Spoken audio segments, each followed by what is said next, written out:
going on, guys? Winter Kills here, and I'm really excited to bring you guys this profile, whether how popular it will be or not. This is just a deck that I've been wanting to, like, all of a sudden play again, like, really badly. So I went and picked up the entire deck for, I think, under, like, $80. And for those that don't know, and maybe those who haven't been following the channel for many years, which is there's a lot of new people here, which is amazing, of course. But this is one of the first competitive decks that I played. I want to say before I even played Burning Abyss when it came out, and I played this deck probably early to mid 2015, and I absolutely love this deck. I did really well with it at tournaments and things like that and locals. Didn't go to too many events back then, but this is the deck that I was able to take to locals and do really well with, and I just love the play style.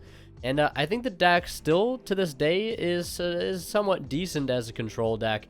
It does have some issues when having to try to go second, but I've added some cards in here that help mitigate that. And this card, Trevor, is still a solid card to this day. I cannot deny it, and that Gravity Link 1 card we're getting will actually be pretty decent for this deck once we get it. So I'm really excited and nostalgic to bring you guys this deck profile. If you go back and watch the last profile I did was probably in 2015, early 2015. It's been well over 4 years since I've profiled this deck, and I'm so glad to have it back in my possession to share with you guys, one of my favorite decks of all time. But before I get started, I want to mention a quick shout out to our sponsor at Imperium Duelist. If you're interested in picking up this 2-player cloth playmat or any of the sleeves that I'm using here, I'm rocking the Shatterfoil effect sleeves on the extra deck, as well as their tournament ready armor sleeves in white on the main deck. You can use that code WinterKills10 off to save 10% off your entire order. And also keep in mind, if you're buying anything off of TCG Player, maybe a Satellarknight deck for yourself, use my affiliate link down in the description below to help support me in the process. So to start with the monsters, we have 3 copies of Satellarknight Deneb. This deck has a very simple strategy, but I would say it's a very potent one, to say the least. It's a deck that revolves around normal summon, your main normal summon, and then can also revolve into a following chaining of special summons to get multiple monsters on board, to be able to go into your really powerful extra deck Xyz monsters. But Deneb, basically, if it's summoned, period, you get to add a Tellarknight monster from your deck to your hand, except itself. And it is a hard once per turn, 1500 attack, 1000 defense, light, level 4 warrior. So this is basically the best normal summon in the deck, I guess, as far as just starting off goes, like your first turn. Seeing Deneb is usually really good, but the second best normal summon to start off with is the next up here, is Satellarknight Anunkuli. Basically, if he is summoned, you can send any Tellarknight card from your deck to the graveyard except itself. So this can help to foolish the Deneb to the graveyard to help revive it later off of either Altair or your Call of the Haunted or Oasis of Dragon Souls, whatever card you want. Whatever card it might be in that given situation. But this card is great for not only deck thinning, but setting up graveyard plays for the next card we play, which is a copy of 3 copies of Satellarknight Altair. Altair basically is the Wolf Bark of the deck. Basically here we have Stratos, Armageddon Knight, and Wolf Bark, if you want to look at it that way. But basically, if this card is summoned, you can target a Tellarknight monster in your graveyard except itself, special summon it in defense position. Also, monsters you control cannot attack for the rest of the turn except for Tellarknight monsters. So this is about the only restriction that this deck has, is right on this card. The turn you resolve his effect, you can only attack with Tellarknight monsters, but most of the time you can resolve this effect during your opponent's turn, so next turn you don't have to worry about that restriction, especially if you're going into a card like Utopia the Lightning, whatever it may be. So 3 copies of Altair, and then next just 2 copies of Satellarknight Vega. Vega is probably the worst of the bunch, mainly because he has to go from hand. When you summon, you special summon a Tellarknight from your hand. Now, Altair, you might be asking yourself the same question: why play 3 Altair if it requires graveyard setup? Mainly, Altair is sort of like a necessary evil at 3, because you need that late game ability to be able to keep reviving things from your graveyard. And Vega's sort of like that in-between piece where Altair can revive Vega, and Vega can get a Deneb or a Nuck out of your hand. So Vega ends up being probably the worst of the bunch for that specific reason. Altair, again, you could argue the same reason. Like, this card you hate seeing in the opening hand, and if you have to normal it with no other effects, it kind of telegraphs that you have your Stellar Nova Alpha, but you still need it on board to resolve anyways. I just couldn't bring myself to drop down to 2 copies of Altair, you know, playing any less than that. So I think this Satellarknight lineup here is pretty good. I've thought about doing this lineup minus a Nook plus a Procyon, because some of your worst hands are when you have multiple monsters in your hand. And Procyon discards a Satellarknight card, I believe, or Satellarknight monster to draw an additional card. So not only can it set up your graveyard from hand, but it can also unbrick your hand as well. So maybe I'll drop a Vega for a Procyon in the future and play one of these, because again, it can help unbrick your hand. So yeah, that's it for the Satellarknight lineup. And if I do update this deck in the future, like I said, I might drop Vega to 1 for a Procyon. As you know, that ability to be able to unbrick hands and draw into more trap cards, essentially. And then the last monsters I have here are 3 Ash Blossom and Joyous Springs. I'm using the alternate art. I know some people like genuinely didn't like the fact that I used this last time on a deck profile, but Ash Blossom is Ash Blossom, regardless of the artwork. But yeah, so 3 copies of Ash because I didn't want to be completely, you know, devoid of having cards to go second with. So I think 3 copies of Ash is fine. And then that's it for the monsters. Now we'll go into the spells here. We play very little spells, just 2 copies of Pot of Desires, because we do play a lot of 3-ofs. You know, 3 Altair, 3 Deneb, 3 Anuk, 2 Vega, and then a lot of the traps we play are also 3-ofs. At the end of the day, you can banish all your Denebs, which sucks a lot. You can still play the deck under those conditions, but you know, this card can be the reason whether or not you see important cards you need to play at all, or you banish all your cards and you don't draw good and you're still losing anyways. So, you know, 2 Desires I think is fine. 2 Duality because they're not always going to be special summoning. Then we have 1 Rhoda and 1 Upstart Goblin and 1 copy of Satellarknight Skybridge. Skybridge is a great card. I want to experiment with more copies of this, but I just don't want it to brick for the time being. But basically it says target 1 Satellarknight monster you control, special summon 1 Satellarknight monster with a different name from your deck, and if you do, shuffle the targeted monster into the deck. While the monster special summoned by this effect is facing the field, you cannot special summon monsters except Satellarknight monsters. You can only activate 1 Satellarknight Skybridge once per turn. So if you have a Satellarknight monster on your field and you have no other way to, like, you know, trigger another effect that turn via Call the Haunted, you can use this as a pseudo way to do so. So if you start your turn with a Nuck and send a Neb, during their turn, if they try to clear your Nuck via battle, whatever it may be, you can use Skybridge to change it out for Altair. Altair summon a Neb and get a Surge for next turn. So this card can be pretty helpful to dodge certain things.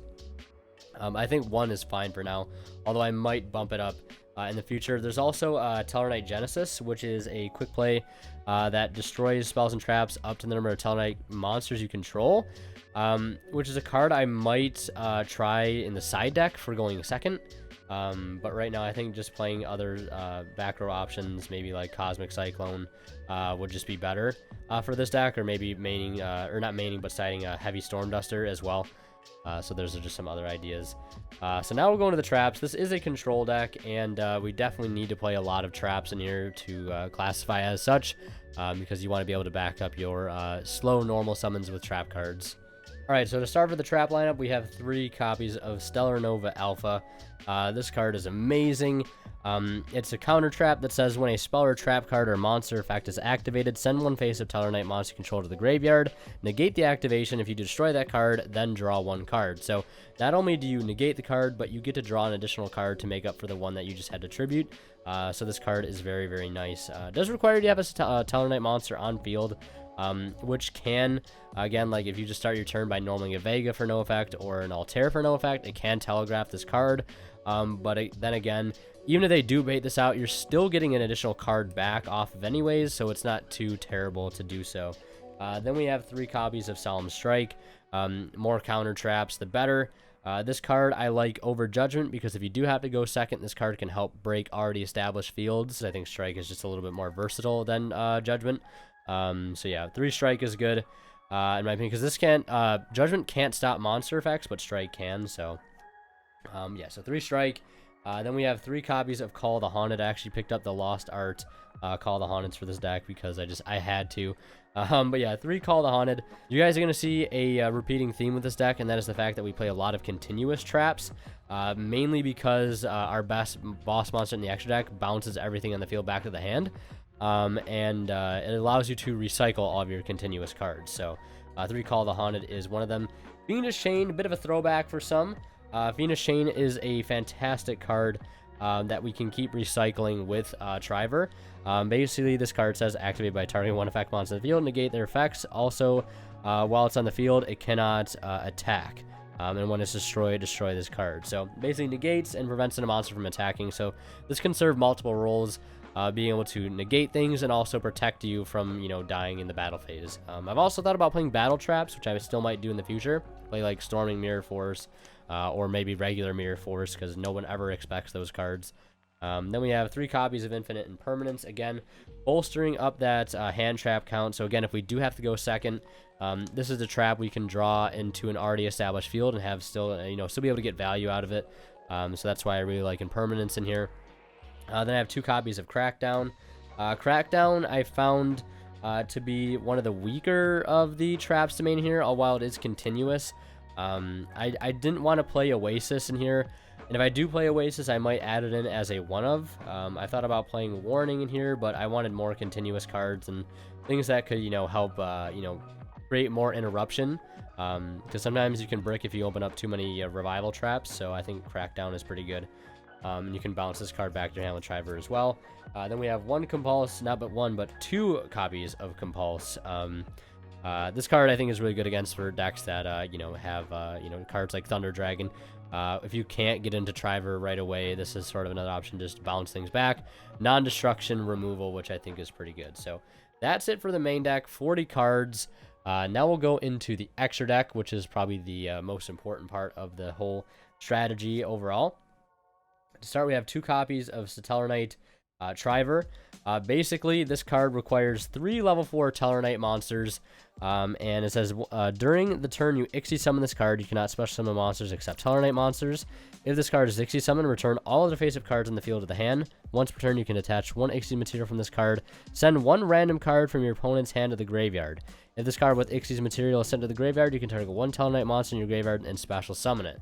So this card does a whole lot of things. I don't have this card in Ultimate Rare yet, but hopefully I will soon. But yeah, this card is amazing. It just bounces everything back, so it's non-targeting removal. So this card is still fantastic against a lot of the best boss monsters of this day. That's why I really like this deck in this format, because it's great against Orcus, Thunder Dragon, just bouncing things back. Even against Striker, if they have cards that are set back off multi-roll, if they get returned to the hand, they get banished because they are leaving the field. So this card is still amazing. And it can also just drop a card out of your opponent's hand. And if this leaves the field, if it's sent to the graveyard, you just get to revive any Tellarknight out of your grave. So this card does a whole lot as a boss monster. Then we have 1 Stellarknight Delta Rose. This card I'm opting to play at 1. Also, I'm only playing 2 Triver because I think the 3rd in testing has never come up that much. And I just needed more room. So I think 2 is fine. Then we have Stellarknight Delta Rose. 3 level 4 monsters to get into this guy. While this card has Ixie material, your opponent cannot activate cards or effects while you normal or special summon a monster or monsters. So against certain matchups, this card can just be straight up like game winning. They cannot respond to your normal or special summons while this card is on the field and has material. So that's really, really strong as is. And then once per turn, you can detach 1 Ixie's material from this card, then target 1 card in the field, destroy it. So this also can act as sort of like a pseudo Dryden. Just detach and pop a card, because some matchups you don't want to go into Triver, you don't want to give them cards back, so Delta Rose can actually be a good alternative. Then we have 2 copies of the Dark Tellarknight Battlemias, or Batlemias, whatever you want to call it. This card is really neat because it allows you to get into either Delta Rose or Triver without needing 3 monsters, so this card can help in some matchups. So 2 level 4 Tellarknight monsters. All face-up monsters in the field become dark. You can detach 1 Ixie material from this card and discard 1 card. Special summon from your extra deck 1 light Tellarknight Ixie's monster by using this face-up card you control as Ixie material. Also, you cannot Ixie summon other monsters for the rest of the turn. This is treated as an Ixie summon. Ixie materials attached to this card. I'll become Ixie materials on the summoned monster. This effect can be activated during either player's turn if you have 7 or more Tellarknight monsters with different names in your graveyard. So that last effect probably not going to come up at all. But it's still a really good card regardless, because it can allow you to go into the Delta Rose or the Triver, which is really, really good. It can also allow you to go into the Satellarknight Constellar Diamond, but you can just overlay this over top of any of your Triver or Delta Rose. And this card is insanely good even in today's meta. Basically, this has 3 or more level 5 light monsters, but that's not how we're summoning it. And then this other effect is during your main phase 2, you can also Ixie summon this card by using a Satellarknight Ixie's monster you control as Ixie material, except Satellarknight can Stellar Diamond. Ixie's material stashes this card become Ixie material on this card. While this card has Ixie material, neither player can send cards from the deck to the graveyard, and any card that returns from the graveyard to the hand is banished instead. During either player's turn, when an opponent's dark monster effect is activated, you can dash one material on this card, negate the activation if you destroy it. So this card just destroys dark decks and anything that would send anything from deck to grave. So this card is just fantastic. Then I play the Utopia package, the Utopia and Utopia Lightning, not the double or nothing thing because I just don't want to add the Garnet to the deck. Then I have 1 copy of the Tornado Dragon. So those are some rank 4s there, and then we have more rank 4s because this deck is just a walking rank 4 toolbox. We also have 1 copy of Emerald, 1 copy of Exciton Knight, 1 copy of Castel, 1 copy of Abyss Dweller, and then 2 links being Cyframe Lord Lambda and I sold Tale of the Noble Knights. This card is good at 1 in here because let's say you open Vega and Altair in your opening hand, you can still go into this. Despite, depending on what traps you have, if you have Alpha, you might not want to go into this, but this card can just search you a normal summon for next turn, whether it be Deneb or Nuck, which is really good because sometimes you just need the ability to hard search those cards. So I think playing at least 1 I sold is correct in the extra deck. So that is it for the extra deck and main deck. Like I said, the only thing I might do going forward is I might drop the Vega for a copy of Procyon and just play 1 Vega, 1 Procyon as sort of like as like a little tech choice of mine. But like I said, this is a pretty standard control based deck. You play a lot of continuouses to be able to bounce them back with Triver. I would do a combo with this deck, but there really isn't any particular combos other than, like, I guess I won't do like a dedicated combo for this, but if you have, let's say where is it? Let's say if you have like Call the Haunted, and you have in your graveyard already, because this is how this deck sort of chains summons together. So with having all these cards here, with having Deneb, Anuk, Altair, and Vega, there's a whole lot you can do on your opponent's turn, and it makes this deck sort of Nibiru proof because you're only ever summoning like 3 times on your opponent's turn and at most like 4 times on your turn. So like if you have, let's say, Vega in grave, Deneb in grave, and like Altair in hand as an example, maybe you set it up earlier with like an Unlock and you dump the Vega or the Deneb to the grave, you can call the Haunted, go for the Vega, activate Vega's effect to summon 1 from hand, summon Altair, and then summon Deneb, search Unlock for next turn, and then these cards stay on the field ideally, and the next turn you're making let's say like the Triver, and then you're bouncing everything back, Call the Haunted included, and you're detaching to negate, or not negate, but drop a card out of their hand. So pretty simple play style that revolves around chaining the summons of these 2 cards in tandem, and just sort of swarming the field with Satellarknights and then backing everything else up with traps. Strike and Nova, which is just such a fantastic card of this day. So yeah. And there's also a way to like pull off like easy, rank 4s turn 1 with just opening these 2 cards, which is why I might consider bumping Skybridge up to 2 in the future, because if you go Anuk, start your turn, you can dump Deneb to the graveyard, and then Skybridge is back into your deck and go for Altair. And then Altair brings up the Deneb, and Deneb can search the Anuk again for next turn. And then you can just make like Battle Myas here, and then discard and go for a diamond or whatever it may be on top of your Triver or whatever. Or just go for Triver, really easy, or Delta Rose or something. It's just a little neat combo you can do with these 2 cards. There's tons of options. So like, even if you do like Vega into a Nuck, dump Deneb, then you can like Skybridge away the Vega for Altair, bring out Deneb, and then go from there and make plays as well. So pretty simple deck, but there are some little niche things you can do here and there with certain cards. Let me just double check the Battle Myas here. All face-up monsters in the field become dark. So if you use this to go into Triver, then you can follow suit by going into the Diamond afterwards, turn 1. So there is ways to get into Diamond turn 1. I guess that's where playing multiple Vegas can come in handy. by, using Vega to go into Altair or Vega into Deneb, and you can make this turn 1 against certain decks, but you do have to have the discard for it, obviously. But yeah, there's no really need to do a combo or test hand for this deck. It's just a very simple control deck with linear play style, but it's still a favorite deck of mine, and I hope you guys enjoyed the profile. Hopefully I've inspired some of you guys to play this deck if you've never played it before, or maybe those that have played it maybe want to replay it again. But yeah, hope you guys enjoyed. As always, Winner Kill signing out. We'll see you guys in the next one.